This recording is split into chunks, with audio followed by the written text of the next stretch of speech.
Hello everyone. Today I'm going to be walking you through some changes that are going to be upcoming to the call center application. Now the main look and feel of the application is not changing.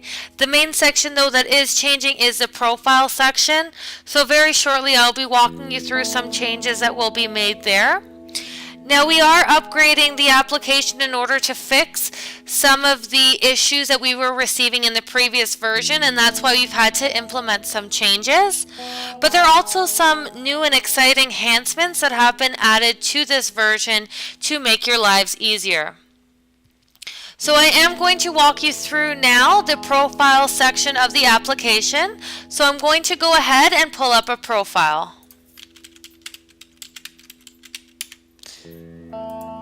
And today we're going to use the profile test order. Now once I click view and modify guest information, you'll see here that the look has slightly changed.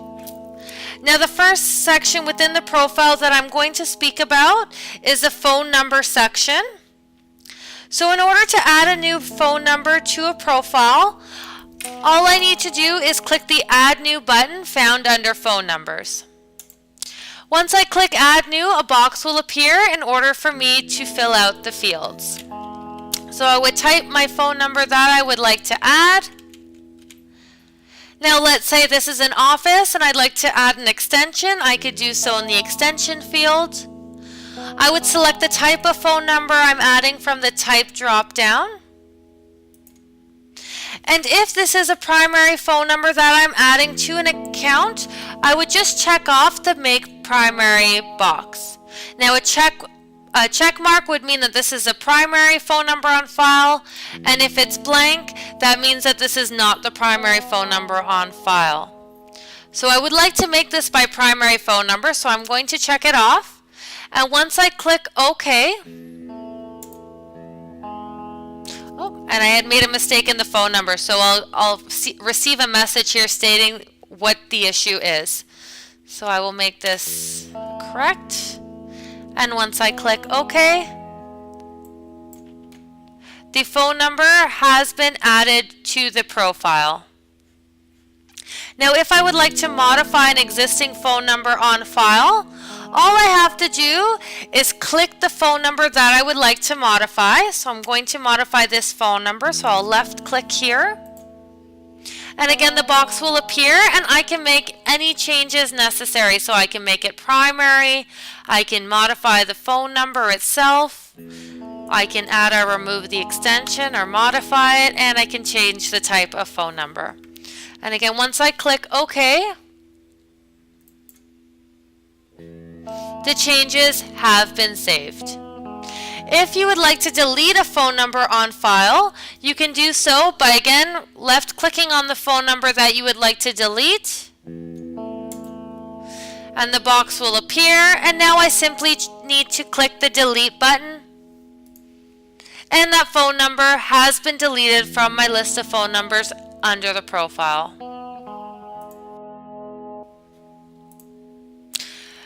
So the next section that I would like to speak about, and this section is actually very important. This is the delivery addresses section.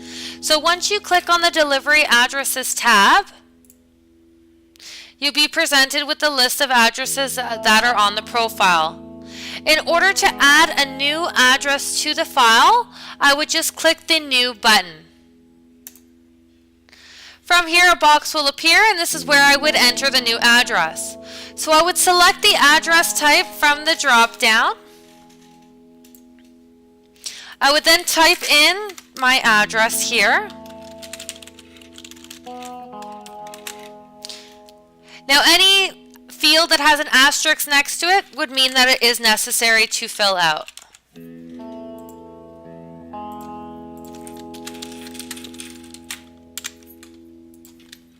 If I would like to make this my primary address on file, I would just click on the Make Primary box.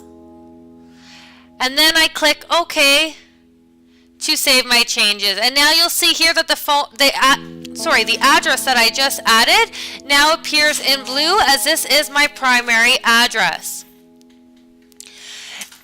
Now, that's if you're adding a valid address. If you're adding an invalid address, so an invalid address means two things. It could either mean that the address that you're adding is very new and you cannot locate it on Google Maps, or our mapping system cannot locate the address, or it could mean that the address does not exist at all on Canada Post. So you'll see that I previously added 400 Ridgetop Road. Now that is a valid address. Now let's say I'm going to add 400 Ridgetop Avenue. Because the correct address is Ridgetop Road and Ridgetop Avenue is incorrect, the system is going to prompt me and let me know that that address is invalid once I click OK. So you'll see here that a pop-up appears saying this address could not be found. Do you still want to add it? So you should never click OK. Clicking OK will mean that this address, we will not be able to locate a restaurant for the address.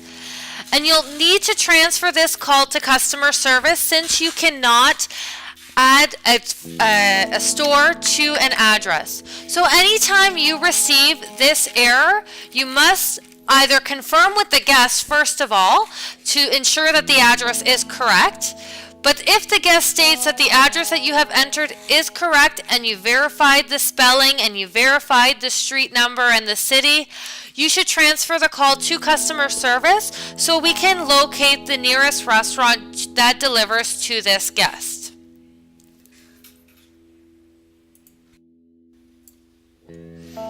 Now, if you would like to edit an address on file, this is very important, as you can no longer edit an address on file on the right-hand side of the screen. You won't be able to make the address primary or modify the address on the left-hand side. In order to modify an address, you must click the Edit button. Now, once you click the Edit button, a box will appear. And here is where you can edit the address. So if I want to turn 40 Ridgetop Road, and it should actually be 4000 Ridgetop Road, I can make my modifications here and then click OK.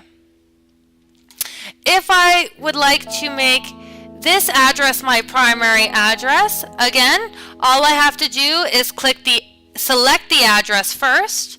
I then click the Edit button, and I would check off the Make Primary box and click OK. And now this address has become my primary address.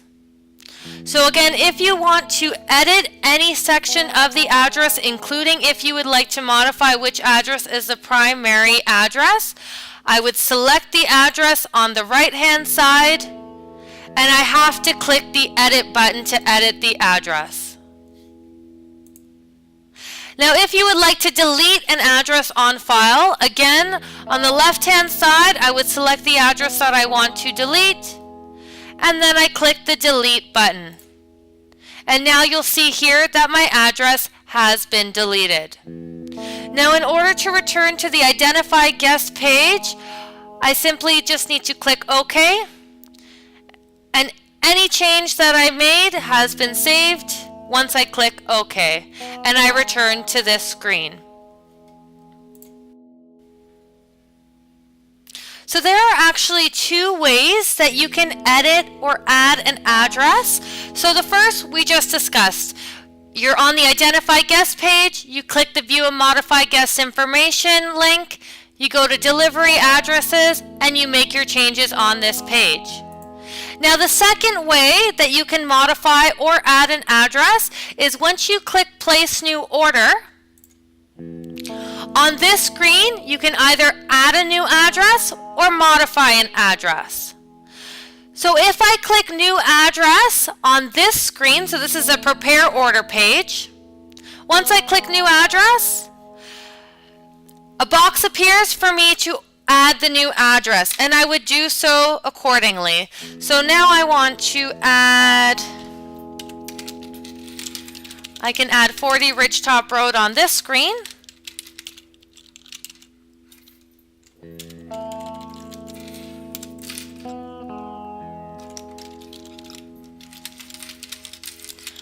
And then once I click OK here, I must click OK again. And now I'll return back to the Prepare Order screen. So something that's very important, and I do want to stress to you, is making the address primary. If you make the address primary on the Prepare Order page by clicking New Address, so I'm going to add a different address here. So let's say I'm adding 199 Fore Valley Drive in Vaughan, Ontario. And I click Make Primary here. So I click OK. I click OK again, and I see this is my primary address. But because you've already started the transaction, because you're on the Prepare Order screen already, it's going to the previous primary address. So you need to actually select the address that you want the order to go to. So if your address under here says deliver to, and now it's saying 199 Fore Valley Drive, this is the address that the order is going to get placed to. So again, if you're making the address primary on the Prepare Order page, it's going to go to the previous primary address. However, the way that you should be adding a new address is actually if you're on the Identify Guest page. If you are on the Identify Guest page and you go to View and Modify Guest Information and you go to Delivery Addresses, and now let's say I want to make 40 Ridgetop Avenue my primary address. So again, in order to make a previous address primary, I click Edit, I check off Make Primary, and I click OK. Oh, this is actually my invalid address, so let's make it to my valid address. So this is now my primary address. I click OK here. So I see 40 Ridgetop Road is now the address. Oh, sorry. So once I click Place New Order, 40 Ridgetop Road is where my order is going to go to. So again, making the address primary on the Prepare Order page is not going to work for this specific order. You have to actually select the address that you want the order sent to. If you want it sent to 199 Fore Valley Drive, I select 199 Fore Valley Drive, and now it's going to go to this address. So modifying an address on the Prepare Order page works very similar to adding a new address. So once I click Modify Address, well, let's say you have to select the address that you want to modify first. So if I want to modify 4000 Ridgetop Road, I would select 4000 Ridgetop Road on the left-hand side. And then once I click Modify Address, a box will appear with the 4000 Ridgetop Road. And on this page, I can make my adjustments as necessary. So I can modify the address to 40 Ridgetop Road. I can change the address type from the drop down to a house. If I want to make this my primary address for next time, I could click Make Primary. Any modifications can be done by clicking the Modify Address link on the Prepare Order page. And once I am done making my modifications, I would just click OK. And then I need to click OK again.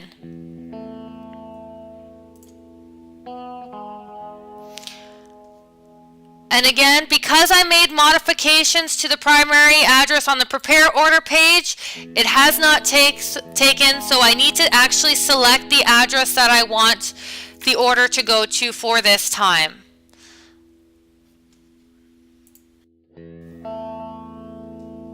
So I have shown you how to modify an existing profile, but now I'm going to show you how to create a new profile, which again is very similar to modifying an existing profile. So let me just close out of this order.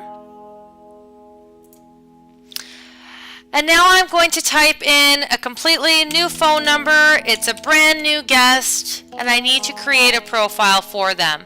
So I'll type in the phone number. I'll look for search, and I don't see any existing profiles for this guest. So I'm going to click Create a New Guest. And now I'll begin by asking the guest for their first name. And then I'll type in their last name. So you need the first name, you need the guest's last name, as there's asterisks next to these fields. And then you also need to add a new phone number. If you do not add a new phone number, you're going to receive an error and you will not be able to finish the profile. So I'm going to click Add New under Phone Numbers, and I will add in the guest's phone number. I will select the type of phone number that this is, and I can make the phone number primary and click OK. And I can see here that my phone number has been added and my first name and last name has been added. So if the guest is placing a pickup order, this is all the information that I need. I do not need a delivery address. So let's say this is a pickup order. Once I click OK, I can proceed to clicking Place New Order. And then I would just click the pickup button and find the location that I would like to pick up the order. Now, let's say that this is not a pickup order and it's a delivery order. So I've entered my first name, I've entered my last name, and I've entered my phone number. So now I need to go ahead and add a new delivery address. So I would click on the Delivery Addresses tab, and it appears blank. So I must click the New button. And now I can proceed in adding the new address.